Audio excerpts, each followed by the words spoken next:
आप अपने बारे में कुछ बताइए। देखिए, मैं आपके चैनल के माध्यम से देश की सम्मानित जनता से मैं बता देना चाहता हूँ कि मैं उत्तर प्रदेश के कुशीनगर जिले का पडरौना तहसील का बिशनपुरा ब्लॉक का एक ग्राम सभा है चिरगोड़ा। चिरगोड़ा में एक टोला है सेवक छपरा। सेवक छपरा का मैं निवासी हूँ। मेरे पिताजी किसान हैं और मैं किसान परिवार से आता हूँ। रह गई बात संघर्ष की, तो संघर्ष एक ऐसी दवा है जो इंसान अगर ग्रहण कर लिया, खा लिया, तो फिर वो अपने मंजिल पर पहुंच जाता है। और बचपन से हमारी जो दिनचर्या बचपन की रही है, वो मैं बिल्कुल एक साधारण परिवार से हूँ। गाय भैंस चराता था और फिर उसी प्राइमरी स्कूल में मेरी पहली शिक्षा जो भी था वो हुआ। उसके बाद से धीरे धीरे हम रनिंग दौड़ के बड़े बचपन से ही भागा दौड़ी खेल हमारी, मैं खेल से बड़ा प्रेम रहता था हमारी। तो हम गेम फुटबॉल वगैरह खेलते थे, अच्छा खेलते थे। उसके साथ साथ रनिंग भी हमारी बेहतर थी।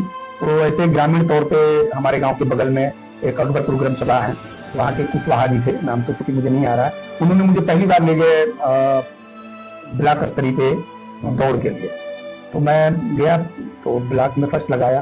फिर तहसील में गया, तहसील में भी फर्स्ट लगा।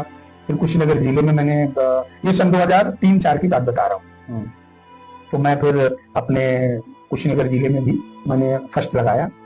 उस समय मुझे ये नहीं पता था कि किस तरीके से भागना है, क्या करना है तो इंसान आगे बढ़ सकता है। ये मुझे कोई इसके बारे में जानकारी नहीं थी, क्योंकि इतना हमारा पिछड़ा वो क्षेत्र है, रहा है कि आप सोच नहीं सकते हैं। फिर मैंने फिर मंडल खेलने के लिए गोरखपुर आया, तो गोरखपुर में भी फर्स्ट मैंने लगाया और स्टेट में पहले साल में छट गया। राज्य स्तरीय फिर मंडल से सिलेक्शन हुआ। मेरी गेम थी 800 मीटर और 1500 रन, दोनों मेरा बेहतर था। फिर मैं घर आया स्टेट से छटने के बाद, तो मैंने ये प्रण लिया कि नहीं, मुझे अब संघर्ष करना है और इससे मुझे मेरी लक्ष्य मिल जाएगी। अगले सत्र की तैयारी के लिए मैं सालों साल लगा रहा और रनिंग करने के बाद फिर फुटबॉल खेलता था।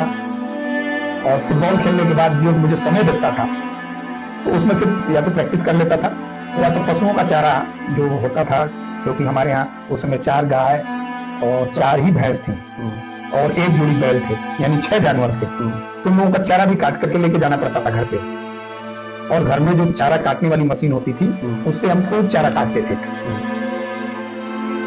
और फिर पशुओं की देख रेख, दिनचर्या वही थी लगातार।